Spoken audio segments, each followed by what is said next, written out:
Come on, Shelley. That's your cue. You're supposed to be there right now. You're supposed to be on. You're supposed to be on. You're supposed to be talking. I pointed to you like they do in the movies, like, like, okay, you're on. And 5, 4, 3, 2.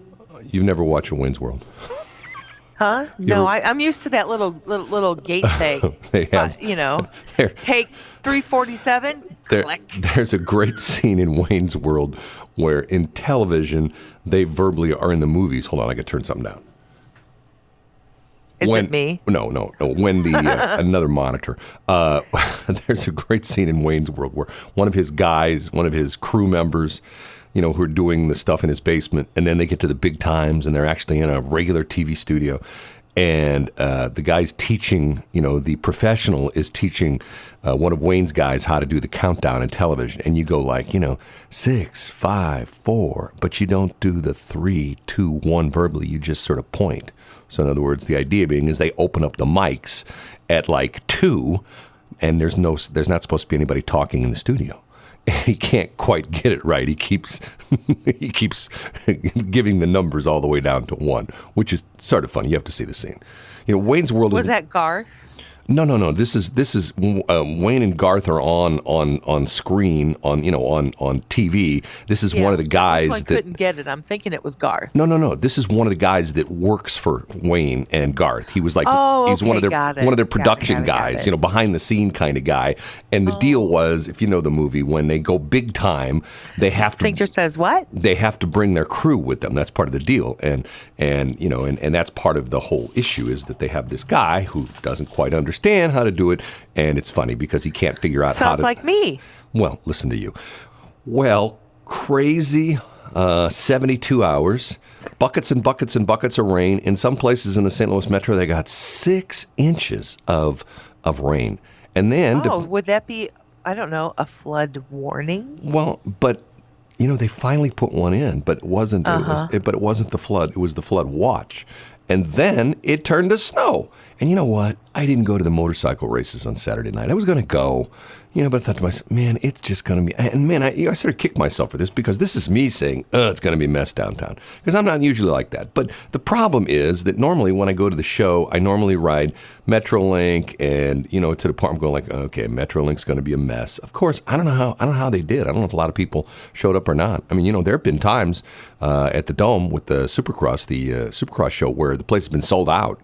So I don't know. Going to be interesting. I'll check on that. And it was way earlier this year. I don't think it's ever been this early. I always remember taking my son March and April. This is wedding season, isn't it? Now? January? Well, remember it's wedding show season. Because I know you love to go to wedding shows, but remember the wedding show that was down at the Jones Dome? Yeah. And I went years ago. Was that the boat show? No. I went years ago. It was me and 5 people. We had that horrendous snowstorm. January. Yeah. I mean, it was like, and it was funny because a couple of people I know, matter of fact, at the time, a couple of clients on the radio told the story that the promoters of the show went around Saturday and told everybody, if you don't show up, we're going to charge you $500 for a no-show on Sunday. And they had their credit card number, so they could have done it. So then it snowed and snowed and snowed and snowed and snowed. And I went down there. I had my 4-wheel drive at the time, and I went down there. And I'm telling you, it was me and like 5 people in the place. And most of the exhibitors were not there. But there were a few of them. The hardy ones, but yeah. And I think the wedding show wasn't this past weekend too? I don't know the answer to that. I think it was. I think it was Saturday. Man, I missed the motocross. I could have gone for the wedding show and just stayed for the motorcycle races, right? You actually could have. That would have been fun to sit there and see them all set up. Well, I remember one year they had the motorcycle show and the wedding show on the same day in the same place. It was different spots in the America Center, or whatever they call it this week. And, it was to the point where I was, how many people went to both shows? It was me and about 5 other people, because most of the time, the wedding show, it's the women, it's the moms, I think the problem is it's a target-rich environment for a self-proclaimed bachelor. Are you insinuating something? Yes. Well, the only problem, Shelley, is I'm like 3 times as old, maybe 4 times as old as some of the women down there who are getting married. So yeah, not the moms though. think I'd probably have better luck with the great grandmothers at this point, right? Oh, how cute. Hey, it is BS in the morning, 6:13. It is the 13th of January. Hard to believe. God, can you? And it's going to be a good day because 13s are always good days. Supposed to be warmer. We might even hit 50 today. You know, the weather wizards of Weldon Springs didn't quite get the forecast right yesterday. They said it was supposed to hit 40. I had some stuff I was going to do outside if it got warmer. I don't think it ever got above freezing. I think it hit 32, and that was it. It was cold. Yeah. It was cold outside. Snow and the whole bit. Excuse me. And I went to, God, should I even say this? I went to Micro Center again yesterday to buy a part for one of my computers. And the line, and I'm not exaggerating, the checkout, there must have been 40 people in line. It's one of those things you get into a queue, and then there's like a number of checkout stands. And there used to be, they had 8 cashiers there at the front. Now they still have 8 pay stations, but they have 2 to 3 people working. And at one point in time, I guess it was about 2 or 3 months ago, I actually tweeted to the Micro Center people. And when I said something to one Did you really? Yeah, and they tweeted back. You know, but one of the managers told me, well, we've had budget cuts.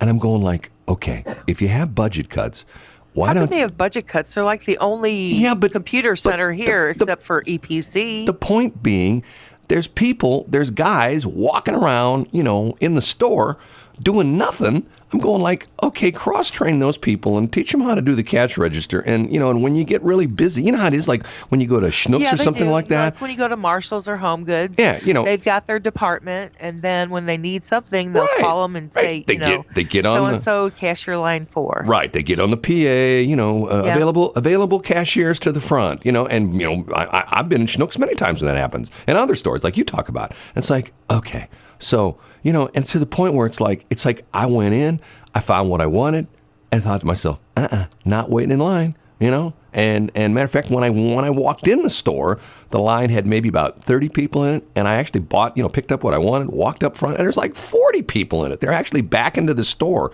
and if you know how that works, there's a long queue line that goes between a couple aisles. It went between one aisle, back around through another aisle, and then up to the front. And I'm going like, no, not waiting in line for this. You know? So you put your part back in the appropriate place that you got it from and left?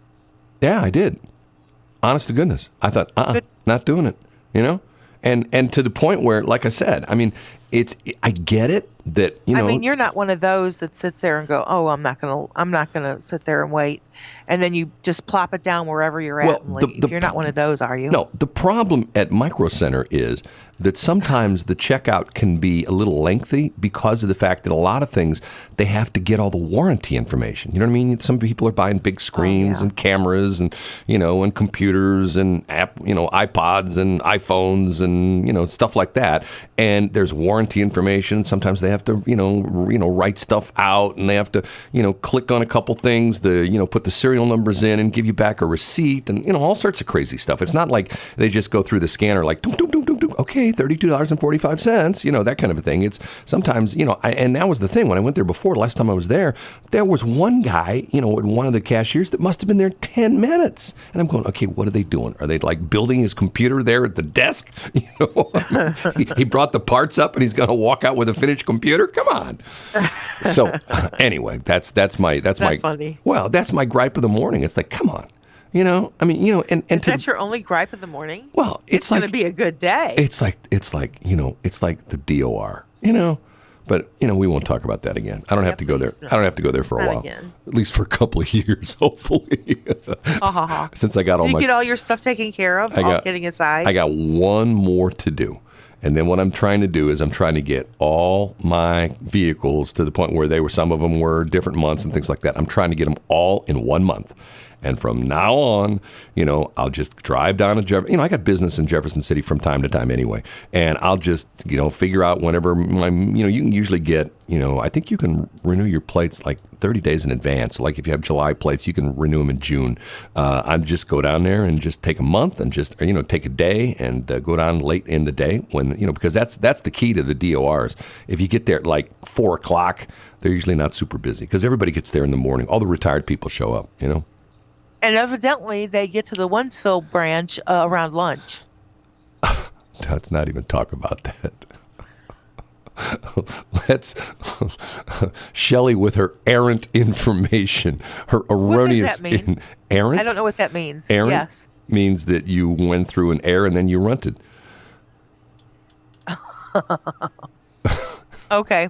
6:18. Oh my gosh, we're late. You don't know what errant means? Yeah. I don't. I will, but I don't. Well, matter of fact, yesterday, if you watched some of the football games, the guys did that. There was errant. I didn't do that. Yeah, they ran, and then when they got tackled, they went run, like that. Is that drawback 2 and punt? Say that one more time. Nope, not going to do it.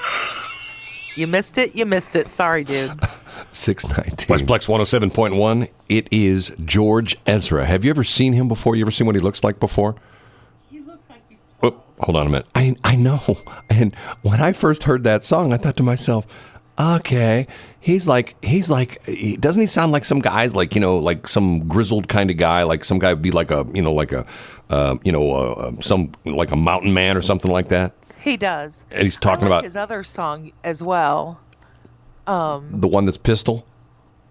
What? Well, he has that one shotgun. He has pistol, and then he has rifle, and then he has carbine. No, the one that came out before this one. That was ammunition. No, No, it wasn't. No, it wasn't. Okay. Why don't we play that? We do play it. The other song? Yeah. No, we don't. We do. I'm calling BS on that one. I'll go look it up in the system. I know it's in there. If I go in and put in, just search George Ezra, I know there's at least 2, maybe even 3 songs we play of his. Because I remember putting them in. Because remember who put them in the computer? It was me. Hey, yes, I know. I tell everybody that you handpick all the songs. I do. And that, you take pride in the fact that you don't have to be worried or embarrassed to have your kids, your grandparents, your parents in the car with our station on. Right. You put them in a trunk, and that way they... it really caused me pause because one of my friends posted on Facebook, and she had said that she was listening to a popular station, and she was horrified by the words of the songs, and they just played... like in succession. One was about date rape. One was about, putting out. The other one was about, it was all derogatory towards women. And she was just appalled. Well, I don't want to say that, I don't think this is on the radio, but there's a certain gas station I go to, as I refer to the GHQT. And sometimes when you're out there pumping your gas, especially in the summer, some of the patrons will be playing their radios real loud, but I don't think this is necessarily radios. I think they're like MP3 players or something like that. Maybe they're even still spinning CDs. Don't know. And some of the rap songs I've heard, it's like, holy cow! I know. It's like. It's like, and I'm not a prude by any stretch of the imagination, but I just. Well, they are like what I can't believe that they get away with it. What you just said, they're not necessarily vulgar in the language. It's what they want to do to women. You know what I mean? Yes, and that's evidently what she was listening to at this other popular station. And I'm going like, man, holy cow. And even to the point where we'll bring up a name that Shelley and I know, Bob Romanek, who has got himself embroiled in some controversies, owns a bunch of radio stations. He goes after some of the black people who allow that. And his philosophy is, hey, when you stop playing that music on the radio and you stop calling each other the N-word, I'll stop using it. Because he's very controversial. He calls people the N-word all the time. But his point is, okay, I'm a white guy, and I get in trouble for calling, black people the N-word, but yet the black people can call each other. And it's, when you think about that, it's one of the things like, think about that. Women can say things to each other that if a man said that to a woman, you'd be in trouble. You know what I'm saying? Absolutely. You know what I mean? Yes, I do. I know exactly what you mean. And it's to the point where it's like I said, there's always a subculture. There's like a culture and a subculture. It's true. I'm sorry, I was taking a drink of my Mountain Dew. Oh, okay. Does that mean I need to repeat that, or are we just going to move on? No, I'm just going to erase it, act like it never happened. That's what you do to me, Brad. Erase me like I never even happened. Like I do every single morning we're on the air. It's supposed to be 53 today. Could be 60 tomorrow. Complete forecast with Jennifer Wojcicki. She's coming up in about 7 minutes from right now. It's 6:29. Westplex 107.1. How about you? 6:39. It is BS in the morning. I am S and she is B. Correct? That is correct. We are almost going to double our temperature from right now. Right now it's 30 degrees, going up to about 50, 55 today. Is that right? Wow, they just changed it. Yeah, they just changed it. 55, 60 tomorrow. Man, you can't beat that. Okay, I am the lucky charm for sports teams. So many people. No, I'm the lucky charm for sports teams. Well, actually, I'm the lack of me is the lucky charm for sports teams. Can I give you my reasoning? Yes, please do so. I'm sure this is going to be good. For years and years and years and years and years on this station, on Crap and on this station, K296HA, which we refer to as Westplex 107.1, we ran the Blues and the Kansas City Chiefs. And for a lot of those years, the Blues sort of stunk it up, and the Kansas City Chiefs were, okay, but not spectacular, okay?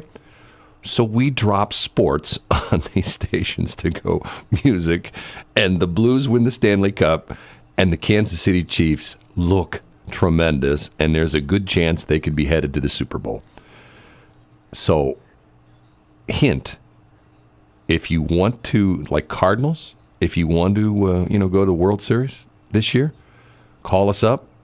If you want to go to the World Series next year, call us up this year, and we'll broadcast the Cardinals games this year. And then we'll cancel you, and then in 2021, you'll go to the World Series and win. Wow, that's a deal. By the way, did you hear this Kansas City game? This actually it's sort of funny because... All I know is that the Packers won. Wow, there's an interesting side story which has sort of hit the news, and it was actually made even funnier by an after-game interview with Patrick Mahomes, okay? There's this gentleman who dressed as an Indian, okay, the Chiefs, and showed up at the game. Okay. And in the first half, the Chiefs just got clobbered. It was like, I think it was in the first quarter. It was 21-0. They're losing, okay? So this guy leaves, and as he's leaving, a TV crew sees him, and they go and they interview him. And he's going like, man, I'm bad luck. I wore my Indian suit, and the Indians, the Chiefs, are just getting killed, so I'm leaving. So the guy left. As soon as he left, the Chiefs turned it around, and they ended up scoring 51 points and winning. Wow. Matter of fact, they killed. I mean, 50. I think the final score was 51-31 or something like that. So, and it was interesting because after the game, one of the reporters went up to Patrick Mahomes, who's the phenom quarterback, and told him about this, and he said, I hope the guy stays home next week. Oh, that's hilarious. I bet the news would just be chomping at the bit to get with him and see what his feelings were about the Chiefs winning. Somebody knows who he is. I mean, because obviously he's probably a Kansas City guy, or he lives there or lives somewhere around. But yeah. I thought that was sort of interesting. So once again, just when you think you're down and out and you're getting clobbered I think it was in the first quarter that they were down 21-0, and then they go back and score 51 points, man, I'm to the point where we're like, holy cow, who'd have thunk, but never, what's the old thing? And what's really interesting, the quote has been given many times about Winston Churchill, never give up, never give up. He never said that. Who said it? No, he that was his quote, but it wasn't correct. It was, what did he say? Never give in, never give in. And it was a famous speech that he gave when England was in World War II. And if you remember, if you know your history, the United States got into World War II after December 7th, 1941, when we got bombed at Pearl Harbor. The Brits were in it back in 1939. They were like, they had 2 more years of this than we did. I mean, because they were getting pummeled, long before, we were. Because, Hitler started taking over countries in Western Europe, late 37, early 38, and was working his way west and actually had taken over France, I believe, in early 39, and that's when they started to attack the Brits. And they tried to, the Battle of Britain, the big air war, where, matter of fact, if you know the movie was recently in theaters, Dunkirk. That's where the British literally were pushed out of Europe. And the whole Battle of Dunkirk, they were pushed out of Europe in France, and there was not enough ships and not enough British naval ships to evacuate them. And there were all these merchant marine and people who owned pleasure craft and things like that heard about this, and they crossed the English Channel and they picked up these British soldiers and brought them back to England. How's that for a history lesson? That was very good. Thank you. It was actually very interesting. Well, but I was processing everything you said. That's why I didn't say anything. But see, what's interesting is we think about World War II, and we think about once we got in after Pearl Harbor, and the United States had tried to be fairly neutral up to that point. We didn't want to get in a war, and that's what happened. And then when the Japanese bombed us, okay, hey, no more Mr. Nice Guy, and look what happened to them, right? Yes. It was intense. Okay, 6:45. Westplex 107.1. You know what? Shelley said, hey, we're on the air. And I went on the air and realized we weren't, so it's all Shelley's fault, but that last break got screwed up. Well, first of all, I said I was on the air because I was. That was me. I blew it. I thought we're only going to play one song, but I already programmed and played two. So anyway, my mistake. I screwed up. Shelley's always right. Charlton Heston. You remember him? Charlton Heston. You know what I'm talking about? Planet of the Apes, and what is it? Hercules, or whatever he was in. Was it Hercules? What was the world's greatest story ever whatever told? It was. Yeah, 10 Commandments, all that kind of stuff. Yes. Okay, he was interviewed, I think here in St. Louis, and he said, and he was married at the time like 55 years or something like that. And somebody said, "What do you owe your long marriage to?" And he said, 3 words. Honey, you're right. I just thought that was funny. And it worked successfully for him, did it not? Right. Of course, now people say, well, he called her honey. I tell you. I always call people honey. Well, you know what? When I'm somewhere and I have a woman wait on me, it could be anywhere. And if she calls me honey or sweetie, I will always always thank her. If she calls me like honey, I go, thank you for calling me honey. And sometimes I look, oh, I'm sorry. I go, no, I enjoy that. I have no problem with that. I think that's nice. But yet the flip side of that, if I was like working somewhere and a woman came up, hey, honey, how you doing? Hey, sweetheart, then I would be, well, I can't believe you called me sweetheart. That's so demeaning. Right? That's absolutely true. See, I'm telling it's the you. way that you say it. It's the context. I don't even think it's that. It's just like complimenting a woman on a pair of shoes. Well, no, but see, it absolutely is, Brad. See, I told you, I gave you that Shelley, the gauntlet was thrown. I'm going to get hit. For you to say, go up to a woman and say, you look very nice today. But that's not what you said. I said, you look attractive today. Which is completely different. Well, it's got a completely different connotation. So you know that. In the back of my head, I hear you saying, as I'm out in the world and I see women in stores and things like that, I've seen women with very attractive or very nice shoes, and I'm thinking to myself, okay, Shelley says I could go up to that woman and say, hey, nice shoes, and she would say, well, thank you. And I'm thinking to myself, that's what Shelley says, but in the real world, if I said, hey, nice shoes, I'd get a purse up the side of the face.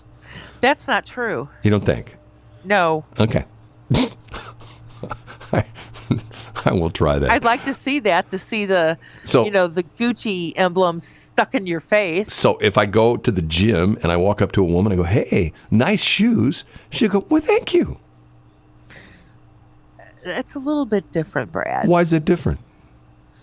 Because tennis shoes are tennis shoes are tennis shoes. Don't tell Nike that. Don't tell Under Armour. Don't tell Reebok, Adidas. They'll have a big argument with you over that. I don't care. Okay. But do you want to know a fun fact about Nike? There's a school by the name of that name in Franklin County. Did you know that? I did not, nor did I care. Nike school. My story about Nike is, and it's actually a marketing story. So once upon a time, Nike came out with this shoe. Yeah. And it was like freakishly affordable. It was like, let's say for simplicity's sake, if I can say it, They were like $15. Okay. Okay. That shoe did not take off. Right. And people weren't buying it. Right. And it was the cheapest option they had, but it was still a good shoe. Right. Nike turned around and started selling that shoe for $35. And these are arbitrary numbers I'm just picking up. But they raised the price on that shoe and people started buying it. I don't doubt that. I mean, but you can't do that with everything. I mean, that works in some cases, but not in every case. I mean, if a car manufacturer comes out with a car and they price it at $25,000 and it doesn't sell, if they turn around and jack it up to $40,000, it's not going to fly off the parking lot. You know what I mean?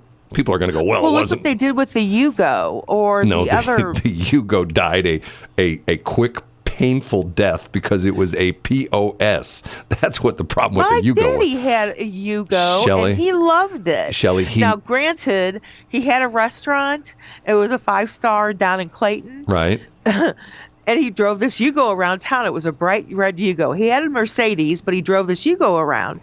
And people actually would come up to him and just say, if things are that bad that you have to drive a Yugo, I am not coming into your restaurant. The problem was with the Yugos, if they were good cars, it would have been different. They were terrible cars. He loved them. But so were the Pintos. Yeah, but once again, the Pintos died a death. I mean, because of the fact that, actually the Pintos... That's because if you ran into the back of them, they blew up. But once again, sometimes, us, the media, exaggerates things because of the fact that they weren't all that bad. But the problem was at the time, if and once again, I'm a car geek. I know this kind of stuff. Yeah, I know you do. There were several cars like that if you hit it from the rear, do you know why they blew up? Because the gas tank was in the back? Well, not only was the gas tank in the back, but if you go back to some of the older cars, the way you filled the gas was the license plate was on a spring. It was a spring-loaded license plate, and the gas filler was in the bumper. So in other words, what you did was you folded down the license plate frame, it was on a spring, and you took the cap off, and you put the gas in. So what happened was in those cars that in a rear-end collision, the filler neck, which stuck through the bumper. When you crush the bumper in, the filler neck would essentially go into the gas tank. And since it was a steel gas tank, most of the gas tanks now are made out of some kind of plastic, but there was a steel gas tank. And as it got shoved into the gas tank, it created sparks, which blew the gas tank up. So it wasn't just the Pinto; it was a bunch of cars like that. That's why almost every car you see now, as a matter of fact, I think it is, every car you see, the gas tank, the filler is on either the left or the right side. Some of the cars, like for example, when I had my little Porsche Boxster for 3 weeks, the filler was on the right front fender. The filler was on the right front fender. Yeah, that's where you put the gas in. And some of the exotic cars have different locations like that because of the fact that the Porsche Boxster was a mid-engine car and the gas tank was actually in the front, because there was no engine in the front. The gas tank actually was in the front underneath, like what they call we talked about that, not the frunk. The frunk was you open up the front and it's a trunk. They call it the frunk.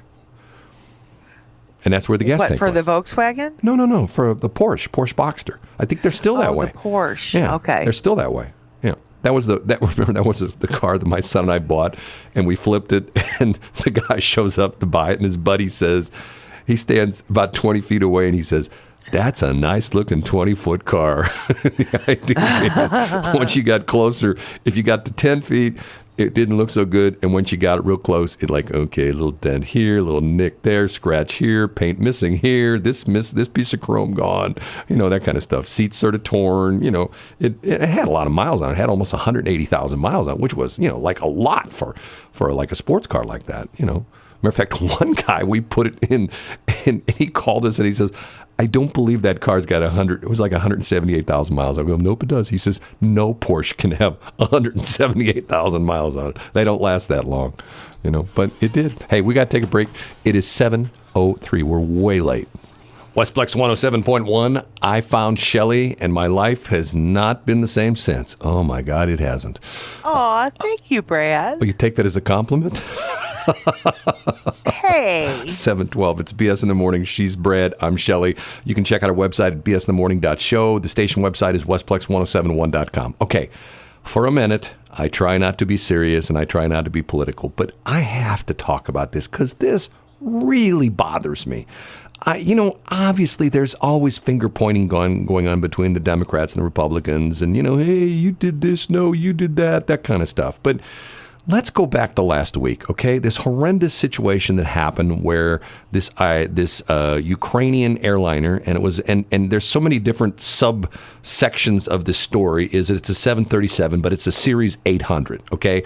And it crashes and kills everybody aboard, just coming out of off of a landing, or just off of taking off from Tehran Airport in Iran, okay? And everyone on board is killed. And immediately people start saying, well, it's a 737. And then it comes out that the Iranian government saying, we don't know what happened, but we're not going to let anybody look at the flight data recorders, and this was horrible. And then it comes out that they shot it down, okay? And it's like, at first they didn't say, and there were rumors for a couple of days that the Iranians had actually shot down this aircraft, a civilian aircraft from the Ukrainian Airlines, and unfortunately had a bunch of people from Canada on it. These were students, some of them who were Canadian citizens, some of them who were not, but they were going back to Canada to study. They were like college students, and there's people from all over the world, but I don't believe there were any Americans on it. So then it comes out that finally the Iranians admit they shot it down. So what do the Democrats say? It's Trump's fault. Now, does that surprise you? Well, I'm scratching my head going like, hold on a minute now. It's Trump's fault? Why is it Trump's fault that the Iranians shot down a civilian aircraft? And people go, well, it's because of the fact that he stirred things up over there. And first off, thinking to myself, okay, this goes to show you that how ridiculous and how stupid, the Iranian, government is in their army if they can't figure out a civilian plane from, because they're saying, well, we thought it was an American aircraft coming to attack us. Well, first off, it wasn't even an American aircraft. Second off, you can go on. Now you can buy this, and I think some of them are even free. I've got one on my phone. You can buy this app. You can buy the premium version, and it will show you practically every plane in the world, where it's at, what its call sign is, what kind of a plane it is, what altitude it's at, and the whole bit. I mean, yes. You can do that on your phone, and it's to the point now. It's like, okay, so nobody over there in the Iranian government, nobody in the Iranian, military could figure out that the planes, and just like at St. Louis, okay, there is an approach and a departure path from the airport. Right, Shelley? Yes, you know this? Yes, there is. You're an FAA person, an ex-FAA person, okay? And 99.9% of the aircraft that land and take off in and out of St. Louis use that exact same approach and exact same departure. And they get to a certain point where, where especially if they're departing on departure control, they switch over from the tower, the pilot switches over from the tower frequency to the departure frequency, and then the departure controller. And I believe that's out in Weldon Spring, isn't it? Aren't those the guys out there? Yes. So, yes, the Tricon. Yes, so you switch from the air traffic controller at Lambert, and when you get to a certain altitude and so far away from the airport, the pilot switches over to the departure frequency, and the departure controller essentially, gives him his heading. He vectors him to go, okay, turn right, 010, whatever, go to, 5,000 feet. And then they're handed off to another air traffic controller that routes them across the country, correct? Yes. Okay, so it's like, this is not rocket science. It's pretty everyday stuff. So at any point in time, you can look at any aircraft in the sky and say, oh, in St. Louis, you go, oh, that's Southwest. You don't have to see it. You can just look at it on this, I think I've got ones called Flight Radar 24 or something like that. And it's right there. And even to the point where if you click on it on the display, it'll actually show you like a picture of the aircraft. Because these guys that hang out at airports, they file all these pictures, and they file them by the N number. So it's Donald Trump's fault. And I'm going like, now hold on a minute. I know the Democrats hate him, but to me, doesn't that make them look stupid? I think that makes them look foolish, yes. I mean, and over proactive. Well, it was one of those things where over the weekend I'm just like, okay, this is off the chain. And then the other thing that I thought was sadly interesting was and I think there were 64 Canadian citizens who died on that plane that was shot down. They said this was the largest loss of life by Canadians in one aircraft incident in like 30 years. Really? Yeah, and I'm thinking to myself, wow. I mean, because how many times in the last 30 years has a plane gone down with, 100, 200 Americans on it? You know what I mean? I mean, there's been several, in the past 30 years, I can think of several, complete loss of passengers are, quite a few. I mean, remember the plane that came in, was at Cedar Rapids, Iowa, that had, that one of the engines blew up and the controls were dead and the pilots brought it in and it crashed, and there were quite a few people that survived, but there were, I believe, 100 people who died in that crash. Yeah, it was significant. Yeah. So I'm thinking to myself, okay, well, statistically, that's sort of interesting. So that either means that if you fly in Canada, you're very safe, or there aren't a lot of Canadians that fly. You know what I mean? You can look at it two different ways. I know, but I mean, think about it. They're Canadians. Right. They're going to Iran. Well, right? no, they're coming back. They were coming. The flight was coming from Tehran's airport, and I believe it was stopping someplace in Europe, and then there was going to be the transcontinental flight because they were on a 737, and the 737s, at least this point. Well, I should take that back. I think some of them are flying Hawaii now, but they typically, the 737s are usually short haul jets. They don't usually take long trips over oceans.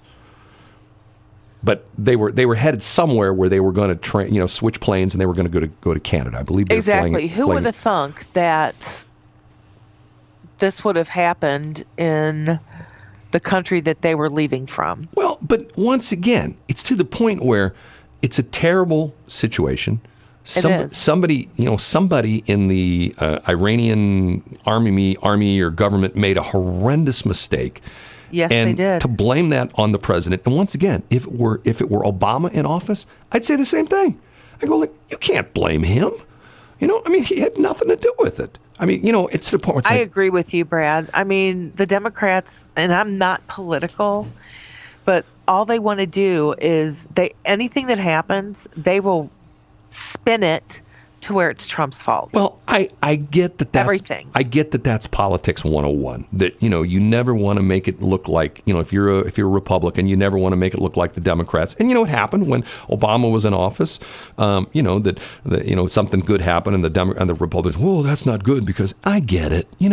But by the same token, it's like, you can't pin something on the fact that it's, and to me, what it shows just how unhinged and how, off the hook the Iranians are. I mean, it's to the point where to me, it's like, okay, how stupid was that? The plane took off from their airport. It wasn't like the plane was overflying the country and they couldn't identify it. They knew it took off from that airport. I don't get it. It just drives me nuts. And to the point where I think, if I'm not mistaken, I think it got hit by 2 missiles. I don't know. Now the interesting thing was I read about this. That was a couple hours after they had just rocket attacked our air base in Iraq, and there was no loss of life there. And I read the story on that. You know why? Why? They knew the attack was coming, and they evacuated the base, and there were only a few people left at the base, and they were all in the bunkers.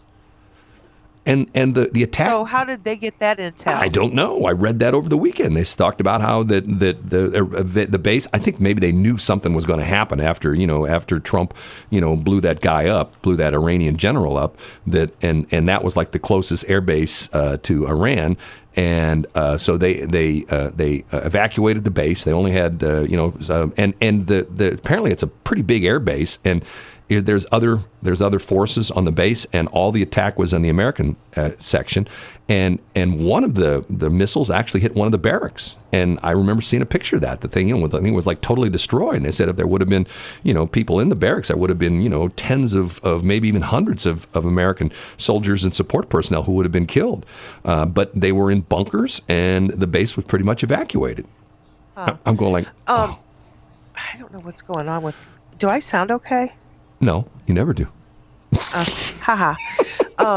So the Democrats are saying the reason that this missile towards the planes, the reason that happened is Trump's fault because he attacked that one guy. Yeah, and he stirred things up. But the interesting thing was, go back to the Obama administration, and I can't remember when this was, that, during the Obama administration, they used these Predator drones. Man, they were killing people left and right with these drones. Yes, they were. Remember that? They were, and even at one point in time, there was this story that, I do remember it. Matter of fact, let's see if I can find it. There was a story that one of his girls was dating some guy or something like that. And at some kind of a speech or some kind of a presentation, he made some comment to the effect that you better be good to my daughter, because, I'm the guy that controls the Predator drones. The idea. Who said that? Obama said that. I thought that's what you said. I'm like, did. I'll see if I can find the quote. Is that the equivalent of us normal people having a shotgun? Well, now, sitting on the fireplace and making sure that the boyfriend comes over and sees it strategically placed? Hey, let's do the flip test on that one. If Trump would have said that, if Trump would have said, his kids are older now, but if Trump would have said, hey, stay away from my daughter because you know what? I got the control of the Predator drones. I'm going to put a missile right up your tailpipe, and I don't mean your car. You know what I mean? It's to the point they would, oh my God, I can't believe he said that. He's talking about killing people with a Predator drone. Oh, he's terrible. He's the world's worst president. But Obama can say, yeah, that guy dating my daughter, better watch out because I'll get him with a Predator drone. I'll see if I can find that quote. Yeah, please do, because I don't know if he would have said that. Oh, I'm telling you, I remember it. It's something I would have said, but I doubt that Obama said that. But they laughed at it. Oh, you don't? You doubt it? You watch. By the next break, I'll bet you I'll have the quote. I'll bet you I have it. I'm sure you will, Brad, because you're just that good. No, it's just that everything in the world's on YouTube. That's what it is. Not that I'm good. You just got to know the search terms. Okay.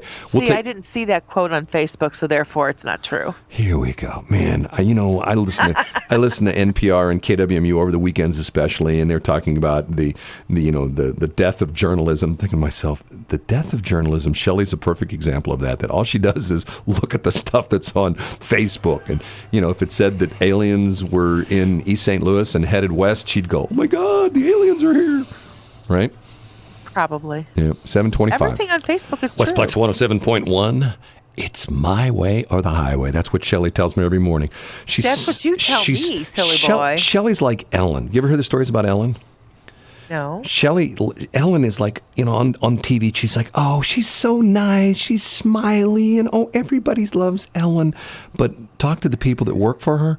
She's yelling and screaming, and she's ranting and raving, and she's kind of like working with you a little bit. No, it's like Shelley. Shelley's so nice on the radio, but I turn the microphones off. Brad, you screwed up that last break. I can't believe it. I don't even know if I want to be on air with you. I have never said those words to you, ever. Okay, Shelley, here we go. Our last break, we talked about the fact that Trump, was in trouble because of the deal with the plane that got shot down by the Iranians. It's his fault, but yet Obama can kid about taking people out with Predator drones. Are you ready? Yeah. Here we go. Hold on.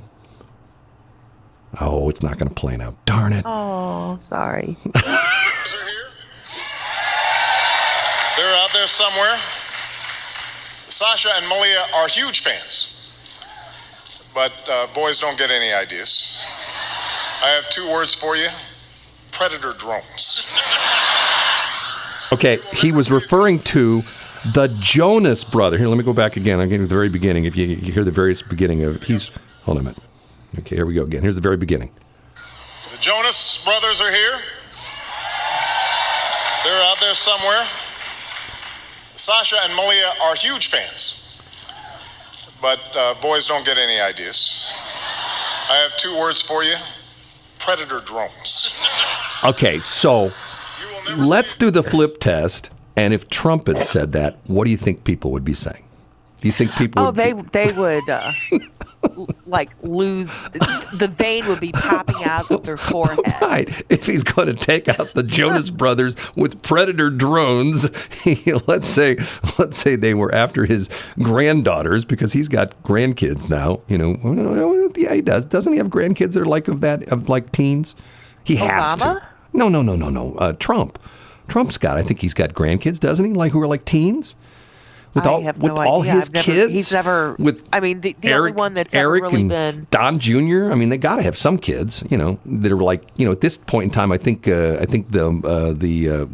Obama girls were like in their preteens or maybe their early teens, because I think now they're, geez, hard to believe. I think they're like one of them's in their 20s. They're now. in college. Yeah, are very close to being 20s. So yeah, he can. Obama can threaten the Jonas Brothers with predator drones, and nobody really gets upset about that. I don't know. It's sort of interesting. So this whole morning show, have you had politics on your mind and you didn't have anybody to talk to over the weekend, and this is just something that's just been look, churning in you? It's only been this break and the last break. It just, like I said, it bothers me in that we get to the point where it gets so toxic and so out of hand that, come on, I'm on the air, don't call me. It gets so toxic that it's to the point where it's like, it just doesn't, reasonable people would hear that and go like, okay, that's a stretch, it's to the point where it's like, if I said, are Democrats reasonable? No, where it comes to Trump? The whole thing's, I both sides. I mean, the thing that bothers me about it is I get this thing, I get these updates because I'm sort of a political wonk, and I get these updates, from, the bills, because the Missouri legislature went back in session, or Barry went back in session today, or I don't know if it was the last week or this week. They're back in Jefferson City, okay? And there's this summary of all these bills, and you can, without knowing who filed them, you can tell who filed them. And for example, there were like 20 bills filed concerning firearms. Okay, all the pro-firearm bills. Guess who filed those? Republicans. And all the anti-firearm bills. Guess who filed those? The Democrats. Right. It's to the point. It's like, okay, but they have the option to do that. Yeah, but to me, that's the pillars that they stand on. But the problem with it is it just gets out of control. I think the Republicans screwed up with the constitutional carry thing. I think that if you're going to carry a weapon and you need the training, and you should have the government should supervise that. I agree with you 100%. And I'm a guy that had have a CCW, and I took the class and I learned stuff. And I've had guns for years. Yeah, been around I guns. Have a gun, my dad was. But I don't know particularly how to use it. Well, but once again, I mean, we go to the shooting range every so often, but I agree with you that I think that everybody should have training, and they should have to bring the CCW back. I do. Yes, but see, the same situation is, for me, the same situation is that, like with the driver's license. And the driver's license, you have to take a test, you have to take a written test, you have to take a driving test, you have to show some skill. And there are people that flunk, both the written and the driving test. And, and they need to go back and, learn better and things like that. And the reason for that is that I don't want somebody coming at me at 70 miles an hour on the interstate who doesn't understand how to control the car, that kind of a thing. I agree. But once again, the Republican, we don't need any laws, and the Democrat, we need more laws. We don't need no stinking badges. Okay, I got one for you. Okay, I'm going to give it out, and this is going to be, I'm going to show you how ridiculous this is. Okay. Are we still in the politics? Well, here I'm going to say there's one group of Democrats that they want to serial number the bullets. And so, in other words, when you go buy then you wouldn't be able to afford the ammunition. Well, that's part of the problem. It would be super expensive. But when you go to, the store to buy ammunition, and you would buy the ammunition, and they would record the serial numbers in that box of bullets, so that there's all sorts of weird stuff about this because you've seen bullets deform. How are you going to read the serial number? Stuff like that. Okay, and so I say, I don't like trees on my property. And you know me, I'm sort of quirky about that because of the fact that I cut them down. I don't like trees. If Sandy Hillman's listening right now, she's like, oh my God, I can't believe he's saying this. But I don't like trees. And my frustration is that I've got a piece of property, you know where I'm talking about, that used to have trees and I have no trees. But I have other people's leaves. So I'm saying that they need... So do you get the gas blower and blow them back onto their side? No. I'm saying what we do is... Why not? If you're going to have... That would be a good neighborly thing to do. No. Here's my solution. If you're going to have a tree, I think that you should be forced to put a serial number on each one of your leaves. And that way... Whatever, Brad. And that way I'll know it's from you. So when your leaf ends up in my lawn, I'll call you up and go, hey, I checked the database on the leaves, and your leaves are all over my front lawn. Come clean them up because they're not my leaves. Great analogy, Brad. You don't think so? Bravo. You don't like that idea, Shelley? It's silly. Silly? How can you? Well, it makes perfect sense. That way you know whose leaves they are, right? You can probably tell by the fact that they're over on your side, and you could actually go, oh my gosh, you could go to the Weather Bureau and ask them what the past wind yeah, but that's numbers were. That's too tough. And then you could detect which way the wind was blowing, and then you could detect which side it would be much easier. No, here's what it'd be much easier if you just had, if the law would be that you had to put your address on each of your leaves in your tree. So when the leaves come out in spring, that's silly. You had to crawl up with a stamp and stamp all your leaves. The place that you're talking about, one side doesn't have one tree. No, the other side has trees. I get leaves from everybody except for me because I don't have any trees, so they can't be my leaves, right? They can't be my leaves. But I think you should get your little gas blower and blow them back on their side. No. Oh no, but you want them to. I want them to get in the tree, climb up their leaves. Yeah, actually, I want them to put their address in each one of their leaves in their tree, and that way you know where they came from. Whatever. Yeah, simple as that. Don't you think that would be easy? Oh, look, 7:43. Westplex 107.1. You got it. Under the Bridge, 7:53. It is BS in the Morning. I am S. She is B. The web address is bsthemorning.show. And we're, for those of you who do listen to our podcast, and boy, there's more and more people all the time, Shelley. I told you that. Is there really? I'm so excited for that. Well, we're switching our podcast host. And it may be sort of weird because we're switching from one to another. So if you go to iTunes, none of the new podcasts are up there yet. And hopefully they will be. But the old ones are up there in podcasts. But if you just go to bsthemorning.show and you click on the podcast link, they're all on there. And the reason for that is we found a different host that, quite honestly, has some neat features that the other ones didn't. And, it's interesting. The podcasting world is really exploding. I mean, it is amazing to me how many people are listening to podcasts. And you know who the number one podcaster in the country is? The number one organization that puts the most number of podcasts that people listen to up? iHeart. NPR. NPR, really? Yeah. I can see that. Yeah. Well, but once again, they're making money at that because of the fact that they're not restricted. See, with their stations are not for profit and they're non-commercial broadcasts, and they can't run regular commercials. But on the pods, they can do whatever they want. They're not restricted by the FCC because the FCC doesn't control the podcasts. So they can run ads like nobody's business, and they make a ton of money off of that. So, and I'm not begrudging that. Well, maybe I am. It's not good when you compete with. In our situation, we compete with the state and the federal government because the state, in St. Louis, the NPR station, KWMU, is owned by the University of Missouri, and it gets money from the CPB, the Corporation for Public Broadcasting, which is the feds. So they get state money and they get federal money, and we do nothing but pay money to the state and the federal. We get no money from them. Zero. The balance, Zero, huh? yeah, the balance Nada, the big goose egg. Yeah, the balance of payments are out of whack, but that's a whole other story. Weather today is supposed to get much warmer. Matter of fact, I got a feeling probably by this time tonight, most of the snow will be gone. It's supposed to hit, what did I say last time? 55. Let's see what this thing is. 54. 54 today. Now they upped it a little bit more. 63 tomorrow. Wow. Wow. Yeah, 63 tomorrow. Owe me a Coke, Hildebrand. What's that? You owe me a Coke. Why do I owe you a Coke? Because we said it at the same time. No, it's a Pepsi. We don't do Coke in this radio station. Oh, that's right. Pepsi's our advertiser. We don't talk you about. owe me a Pepsi. We don't talk about Coke in this station. I'm so for sorry. For two reasons. What was I thinking? People have the wrong idea, and two, they're not a sponsor. And that's probably the most important thing is because they're not a sponsor. We're going to take. That's true. Sorry, Pepsi. Sorry, Nate. Sorry, Kate. They're not on anymore. We're going to take our last break.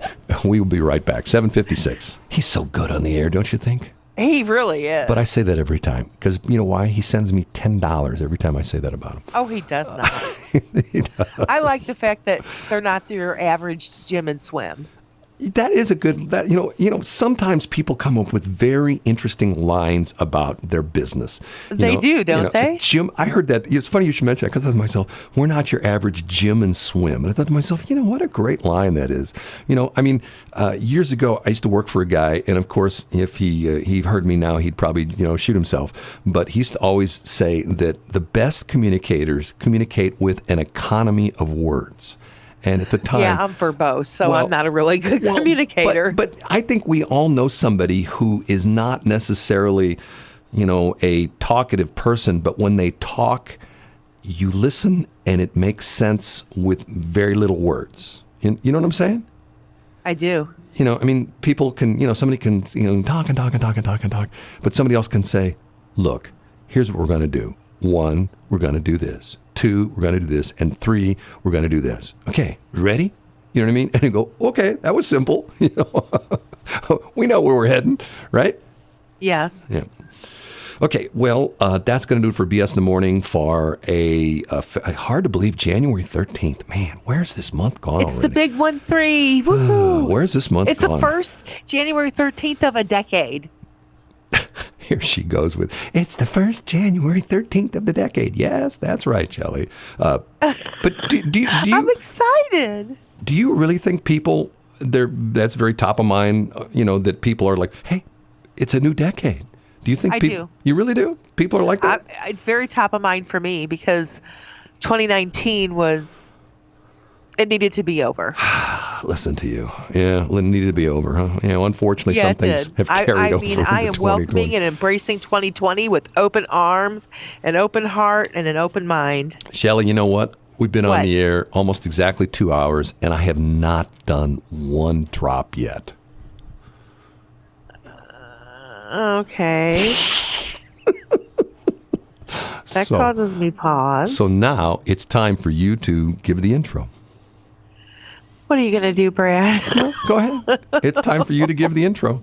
It's going to be something that I'm just going to want to throttle you, isn't it? No. Just go ahead and give the intro. Okay, and now it's time for the most important man in St. Charles to step up to the microphone and say, I'm